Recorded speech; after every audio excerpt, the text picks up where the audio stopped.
Meus amigos, sejam bem-vindos mais uma vez aqui ao meu canal. Eu sou o Ciro Goetz e antes de qualquer coisa, faço aqueles pedidos. Deixem o like, inscrevam-se, ativem as notificações e compartilhem os nossos conteúdos. Eu tenho a seguinte tese para vocês. Atenção! Live at Pompeii é a obra-prima do Pink Floyd e não, por exemplo, The Dark Side of the Moon. Querem saber como é que eu vou me defender dessa? Fique comigo e vamos juntos!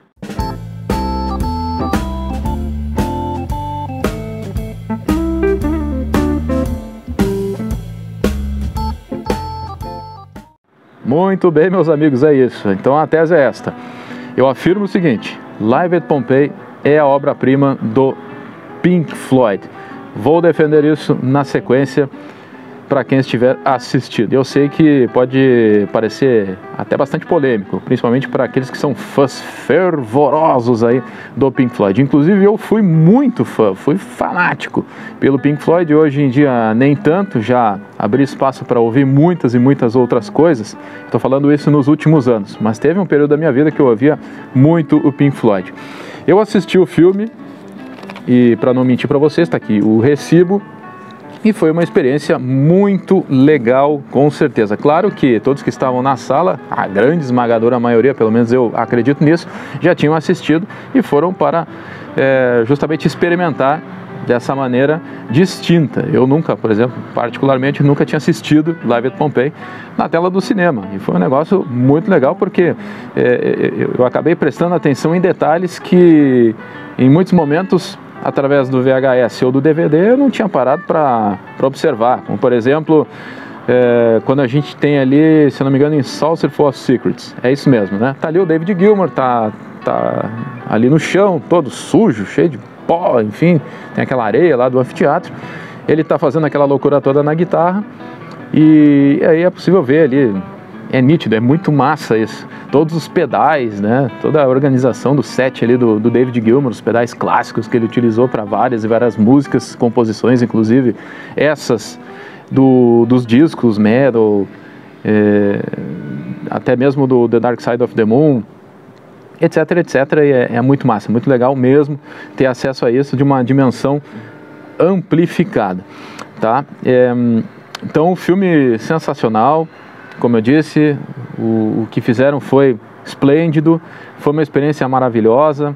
Essa remasterização do som, magnífica, valorizou principalmente a performance, na minha opinião, do Richard Wright, que às vezes parecia um pouquinho mais tímida nas outras edições, mas nessa ficou realmente fortalecida. Do Nick Mason também, a bateria estava maravilhosa. Então, nesse sentido, nota 10. Imagens, nem se fale, né, gente? Eu não sei se foi um filtro, eu não sou especialista nisso, mas pode ter sido alguma coisa nesse sentido, que deu realmente mais vida. Assim, as cores deram mais vida realmente ao contexto da apresentação, tá? Mas vamos lá então. Como é que eu vou defender essa tese? Agora vocês vão me perguntar. Então, defenda-se. Você está dizendo que Live at Pompeii, o filme, gravado em 71, lançado em 72, é a obra-prima do Pink Floyd.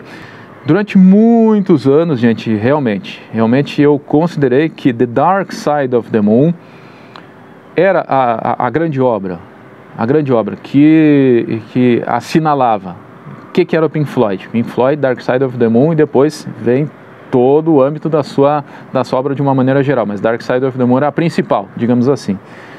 E sigo defendendo no aspecto de disco de estúdio, de trabalho de estúdio. The Dark Side of the Moon, para mim, continua sendo o melhor disco do Pink Floyd de estúdio. Agora, no âmbito geral da obra, da relevância do Pink Floyd, para alguém te dizer o que é o Pink Floyd, é através de Live at Pompeii. Ali está a essência. Lembre-se, é uma opinião, ok? O que eu estou apresentando para vocês aqui é de caráter opinativo e acaba sendo subjetivo, certo? Mas Live at Pompeii, para mim, representa o ápice, o auge do Pink Floyd como banda. E é bom lembrar, né, pessoal, que o Pink Floyd ele teve várias fases diferentes, distintas. Talvez a mais distinta tenha sido a primeira. Todo mundo conhece a história. Ali pelos meados dos anos 60, 65, por aí, surgiu o Pink Floyd. O nome foi criado pelo Syd Barrett. Conta a história que ele teria sonhado com esse nome. Aí é uma junção de dois bluesmans, ok? Pink Floyd, junção de dois nomes. Esse nome então foi estabelecido, mudou um pouquinho, era uma outra coisa no início, depois ficou esse Pink Floyd, com essa formação clássica dessa primeira etapa. Syd Barrett, Roger Waters, Richard Wright e Nick Mason. Como conta também a trajetória, vocês também sabem muito bem, melhor do que eu inclusive, Syd Barrett, pelas questões de problemas mentais, acabou saindo, ou foi retirado, ou foi convidado para sair, enfim. E no seu lugar entrou o David Gilmour. E durante algum tempo, não foi muito tempo assim, o David Gilmour simplesmente substituiu. Ele na verdade começou substituindo, ou pelo menos acompanhando o Pink Floyd ainda com o Syd Barrett, porque o Syd Barrett participa, tem o disco segundo, né? Saucerful of Secrets, ainda tem participação do Syd Barrett. E já estava o David Gilmour como quinto integrante, ok? Então, o Gilmour, ele nos shows, enfim, ele estava substituindo o Syd Barrett, tocava músicas do Syd Barrett, cantava músicas do Syd Barrett, com um timbre de voz até que às vezes se assemelhava, tirou de uma forma esplêndida os timbres. David Gilmour, não é à toa que chamam de mestre da guitarra, e também a gente sabe que a relação dele com o Barrett era muito legal, porque muita coisa o David Gilmour repassou para o Syd Barrett também, apesar de que eu sempre considerei assim, muito original o jeito de tocar do Syd Barrett, tá? Quanto à questão da técnica, enfim, isso é uma conversa para outro momento, a gente pode discutir isso. Então, quando saiu o Syd Barrett, entrou o David Gilmour, e aos pouquinhos o David Gilmour foi se enturmando de uma forma que foi encontrando o seu rumo dentro do Pink Floyd, e aí começou naturalmente a trabalhar nas composições. E a gente viu nos discos posteriores, aí a Saucerful of Secrets, tem More, a gente tem Maguma, a gente tem o What Hurt Mother, a gente depois segue com Metal, ok? Mais ou menos por aí, né? Não sei se eu esqueci algum disco aí, os fanáticos, por favor, me ajudem.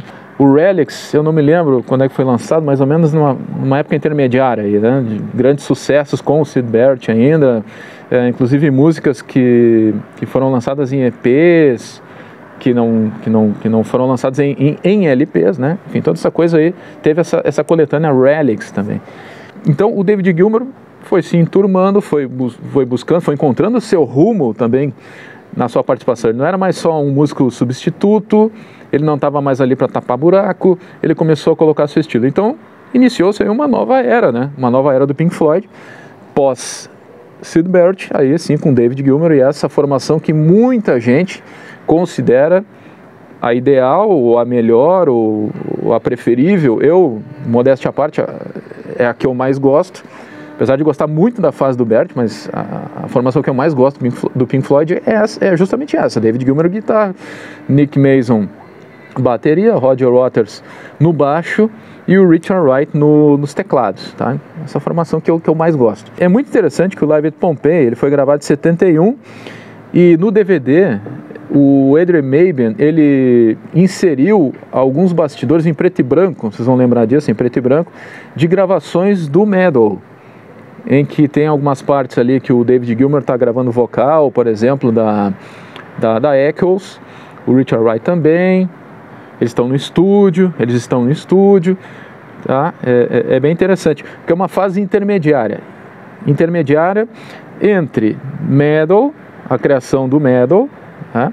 Fundamentalmente através aí da faixa Echoes, de 23 minutos, e aí a gente tem essa época intermediária que o Pink Floyd ele vai migrando dessa psicodelia do Barrett, dessa psicodelia vai ampliando esse aspecto introspectivo dessa viagem, desse space rock na sua música, e vai migrando disso para uma lírica, principalmente. Eu estou falando de lírica, encabeçada pelo Roger Waters no sentido de uma lírica mais direta a respeito das coisas e das interpretações da condição humana.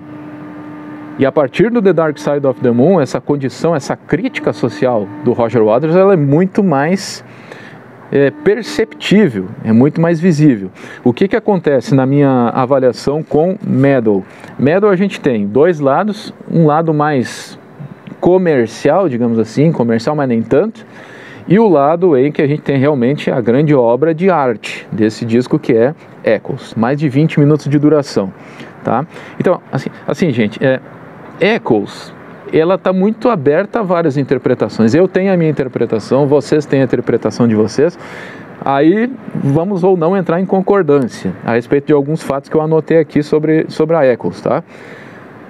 Em primeiro lugar, Echoes, falando da questão da lírica do Roger Waters, ele fala de conexão, ele fala de empatia, tá? Ele explora esse tipo de assunto na música, na parte da letra, e aí eles, isso que é genial, né?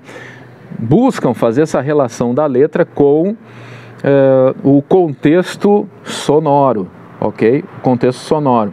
Por exemplo, aqui, a gente tem uma parte da letra, que é o início aí da Echoes, em que a gente tem essa passagem aqui, ó, para vocês terem uma ideia. Strangers passing in the street, by chance to separate glances meet, tá? Deixa eu ver se eu consigo tocar mais ou menos aqui para vocês, só essa partezinha aqui, ó. Strangers passing in the street, by chance to separate glances meet. E aí segue, né?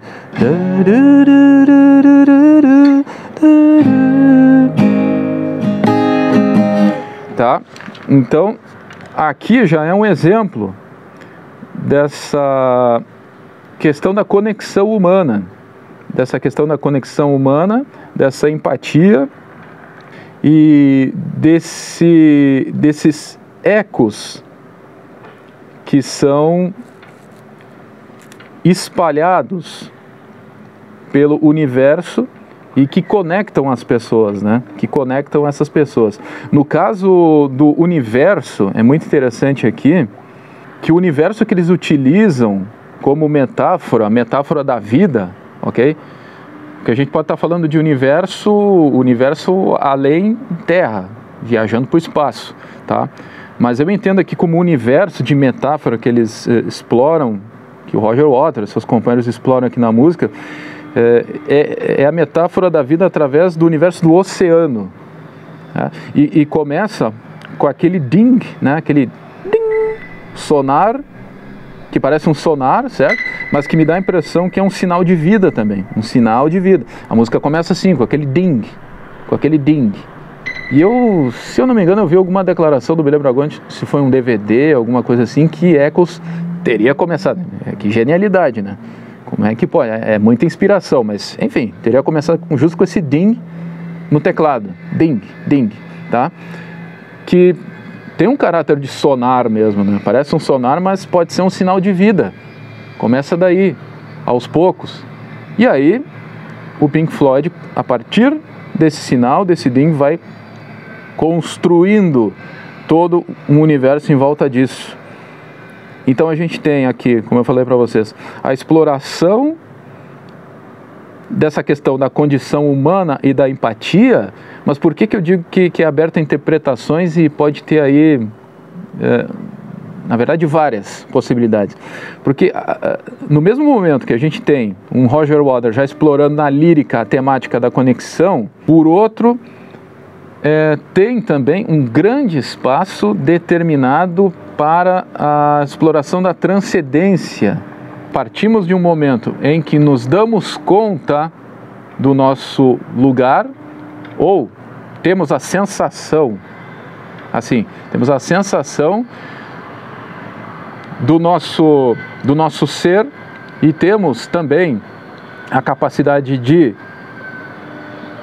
sentir essa conexão com o outro, mas em algum momento também nós entramos em um canal inconsciente, em que nos voltamos para dentro de nós. Eu não sei se aí também, olha só, gente, não tem algum tipo de relação com a própria condição do Syd Barrett, porque o que acontece e com o Syd Barrett e com pessoas na condição do Syd Barrett, que são aparentemente conectadas ao mundo, muito conectadas, vívidas, mas em que algum momento de sua existência elas entram nesse casulo. Algumas saem, algumas acabam vivenciando esse período de introspecção, algumas se libertam disso, acordam, despertam como se fosse um sono, e outras não conseguem mais sair. Tá? Mas Echoes, o que é o barato da Echoes? Ela começa nesse momento, como eu disse para vocês, em que nos damos conta da nossa posição no mundo real, como eu aqui agora sentindo o calor do sol, ok? Mas ela nos leva também a esse limbo, a esse inconsciente, e ali eles nos convidam a permanecer durante algum tempo. E aí vai depender de cada um como vocês vão interpretar esse momento, que pode ser um momento, por exemplo, reflexivo. Então a gente tem isso nessa parte em que termina, por exemplo, o primeiro solo do David Gilmour, que tem essa parte de abertura, que é essa parte assim, mais, digamos assim, mais mundo real, ok, da música. Aí vem para o ápice, né, o ápice dessa primeira parte, porque é cíclica. Echoes é uma viagem cíclica, ela tem ciclos, entende? Ela tem ciclos. Então, a gente viaja, temos aí o ápice do solo do David Gilmour na Echoes, vai para uma parte em que o Nick Mason quebra tudo na bateria, e aí já troca para aquela parte mais de uma pegada de funk da guitarra do David Gilmour. E é uma fase de transição, que a gente vai entrar então nesse limbo. Eu sempre sinto, quando eu ouço essa fase do limbo, que a gente tem ali aqueles efeitos de guitarra, né, que o Gilmour fica tocando, enfim, os Seagulls, né, que ele chama, e o Roger Waters também tem um efeito ali que ele utiliza, que ele começa a circular um slide na corda do baixo, enfim. Eu sempre tenho a sensação que eu estou numa nuvem ali, que eu estou parado numa nuvem, né, que eu estou mais ou menos por ali. Então ali eu chamo de limbo da nossa consciência. Ali sim é o contato com o inconsciente que acaba acontecendo. E reparem como o Pink Floyd nos convida a sair dessa viagem. Certo? Na parte final, eles nos convidam a sair dessa viagem, outra vez com ding, outra vez com o efeito do sonar, outra vez que é um chamado, né? Que pode ser um sinal interpretado como um sinal de que tu está vivo, e aí eles vão fazendo aquele crescente, que vai acelerando. A música ela vai tomando uma aceleração, porque ali é um momento de expectativa. É aquele em que o Gilmour começa a tocar na guitarra, baixinha, vai subindo tipo um delay, fica aquele com aquele ding. A expectativa aumenta no momento em que o Nick Mason vai trabalhando ali com o prato, vai aumentando também o ritmo da bateria aos pouquinhos, e aí a música chega naquele crescente de expectativa, no ápice, chega naquele ápice daquele pequeno solo de guitarra que o Gilmour executa, e aí a música descansa então no seu tema original, descansa, tá? Chega na sua fase de descanso. Fica aquela coisa em aberta, né? Fica aquela coisa suspensa, não em aberta, mas fica suspensa, aquela situação suspensa, e aí entra na fase de repouso, que é no tema da música, que é esse tema melódico, o tema melódico que todo mundo conhece, tá? Então, essa versão de Echoes, de Live at Pompeii, na minha opinião, é o ápice, é melhor que a versão do disco original, tá? Melhor que a versão do disco original. E acompanhado disso, as outras versões de outras músicas que a gente tem também interpretadas pelo Pink Floyd, são versões muito mais aprimoradas, na minha avaliação, de uma maneira técnica e interpretativa. Que, claro, essa interpretação, eles, de uma maneira ou outra, eles apresentavam, isso aí estava no script dos concertos, dos shows, enfim. Mas o que aprimorou isso? A performance técnica da banda na apresentação e toda a estrutura e o contexto do filme. Aí casou a genialidade do Pink Floyd com, alguns até criticam que houve alguns erros aí no filme, na montagem do filme, do Adrian Maben, enfim, mas tem que assistir várias vezes para compreender a genialidade, porque não poderia ser qualquer outro diretor talvez não conseguisse fazer um filme que o Pink Floyd mereceria, e o Adrian Maben conhecia bem o Pink Floyd. E uma coisa genial também do filme é algo que todos vocês sabem, isso não tinha sido feito na época ainda, de pegar uma banda e colocá-la em um cenário como esse, lá de Pompeia, que tem muitos sentidos por trás. Isso que é a coisa mais louca de tudo, né? Porque o Pink Floyd estava tocando, estava fazendo um concerto sem a presença de ninguém, só do pessoal da produção ali, mas sem a presença de público. Só que os ecos do passado, de quem viveu, de quem sofreu, de quem passou pela tragédia do vulcão do Vesúvio, esses ecos estavam presentes ali ainda. Essa que é a loucura da coisa, essa que é a viagem da coisa.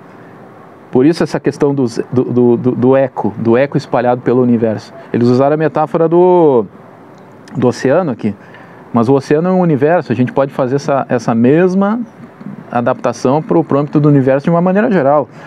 Então os ecos, através das rememorações da memória, tem uma memória coletiva.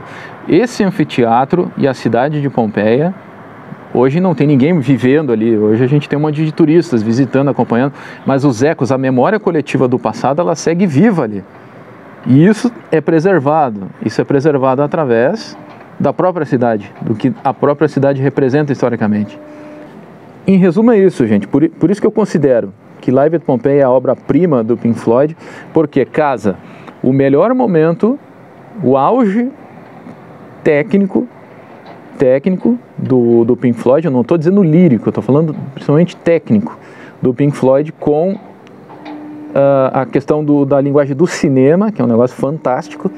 Isso aí dá um conjunto, deu um conjunto que se tornou muito significativo, tá? Então eu tenho certeza que, principalmente quem é fã do Pink Floyd, quando perguntam de Pink Floyd, uma das primeiras coisas que vem à mente quando te perguntam da banda é o Live at Pompeii. É muito marcante. As músicas têm melhor qualidade do que as músicas de estúdio, com todo respeito à banda, tem melhor qualidade. Echoes é espetacular, inclusive ela é tão diferente que ela está dividida em duas partes. Por quê? Porque faz parte do contexto do filme. Talvez ficaria estranho se tivesse inteira. Até tem no próprio canal do Pink Floyd, vocês podem procurar, eles juntaram depois, eles uniram as duas partes numa parte inteira, muito legal, eu gostei até daquela edição, 2016, se eu não me engano, tá? Mas o filme tem sentido, não é à toa que ele está dividido, tem sentido, tem que ser assim, porque é uma narrativa, e em meio a essa narrativa a gente tem as outras composições, né? É diferente, por exemplo, do disco Metal, tá aqui, ó, do disco Metal, é diferente do disco Metal, em que a gente tem Echoes de um lado e as outras canções do outro, o outro universo, tá? Mas pro filme isso faz muito sentido. O que acontece? Lembram-se que eu falei ali, que a gente tem uma Echoes que é uma composição cíclica, certo? Echoes é cíclica. Então o que acontece? A gente sai, nós somos convidados para a vida, ok? Através do ding, aquele ding nos convida para a vida, sinal de vida. E aí a gente vem para o mundo real, sensação, o sol tá pegando, eu estou sentindo a conexão com as pessoas, os ecos das pessoas estão no universo, eu faço parte desse universo, é empático, ok? Aí tem um momento que a gente vai para o limbo. A gente tem um universo de reflexão introspectivo no disco, mas o filme nos possibilita uma série de outras experiências, sejam elas reflexivas ou psicodélicas a respeito. Com essa mistura que a gente tem de Saucer Full of Secrets, de Set Controls, One of These Days, tudo isso faz parte dessa introspecção, dessa loucura, dessa viagem. E depois a gente tem o encerramento do filme com o quê? Justamente com a segunda parte de Echoes. Aí fecha. É com muito respeito que eu estou opinando, porque eu gosto muito da banda do Pink Floyd. Durante muito tempo, como eu disse para vocês, considerei The Dark Side of the Moon obra-prima do Pink Floyd. Beleza, tá. Continua sendo esse disco aqui, ó. Esse aqui o meu pai que me deu, esse disco aqui, tá. Tem outras versões, mas esse aqui, 93, né? Eu continuo considerando The Dark Side of the Moon a obra-prima do Pink Floyd, disco de estúdio. Tá? É muito legal, espetacular. Para mim, um dos melhores discos feitos até hoje, na história da música. É uma coisa espetacular. Tá? Mas já é um outro caminho que o Pink Floyd tomou na sua carreira. De uma lírica mais direta, de uma crítica não tão agressiva, ela vai se tornar mais amarga depois. Através de Animals, de The Wall, aí era totalmente amarga, né, a crítica, tá? E de um momento, assim, de relação humana entre os membros do Pink Floyd horrível, né, como vocês conhecem, tá? E outra coisa, né, me lembro se eu comentei aqui pra você, assistir no cinema, parece que me deu, assim, eu tive a oportunidade, eu já vi várias vezes o Live at Pompeii, mas de assistir de novo e perceber que era um momento muito tenso da banda, já naquela época, entre 7.1 e 7.3 já estava muito tensa a coisa, e é muito curioso de perceber que os membros do Pink Floyd, o tempo inteiro estavam mandando indiretas ao Roger Waters, o tempo inteiro estavam mandando indiretas ao Roger Waters, é impressionante. Tem até uma peleia ali que a gente viu num momento e tal, que eles estão gravando, né? Gilmour com Roger Waters, uma pequena tretinha, digamos assim, mas já era tenso o negócio, já era tenso, tá? E depois descambou, a partir ali de 7.3, a gente ainda tem obras espetaculares ali, Wish We Were Here, Animals, depois vem The Wall e aí a banda acabou, né, de fato. E muito curioso que no dia que eu tô gravando esse vídeo, que é 2 de julho, 2 de julho, completou 20 anos da última apresentação ao vivo da banda, né, que foi na Live 8 do Bob Geldof. 20 anos de apresentação, último show com a formação David Gilmour, Roger Waters, Richard Wright e Nick Mason. Tá bom, pessoal? É isso, um grande abraço, obrigado por assistirem até aqui. Deixe a sua opinião aí nos comentários, o que vocês acham? Vocês concordam comigo? Falei muita bobagem aqui? Enfim, é a minha percepção a respeito do Pink Floyd. Eu diria hoje para vocês, né? Tentei explicar, não sei se consegui, mas tentei explicar aqui de uma forma mais didática possível por que eu defendo hoje que Live at Pompeii é a verdadeira obra-prima do Pink Floyd. Não quero dizer que Pink Floyd não tem outras coisas maravilhosas, claro que tem, tá? Mas a principal, então, digamos assim, a principal é Live at Pompeii, tá bom? Grande abraço, outra vez peço para vocês, se for possível, deixarem um like, que se inscrevam aqui no canal, ativem as notificações e compartilhem os nossos conteúdos. Até a próxima!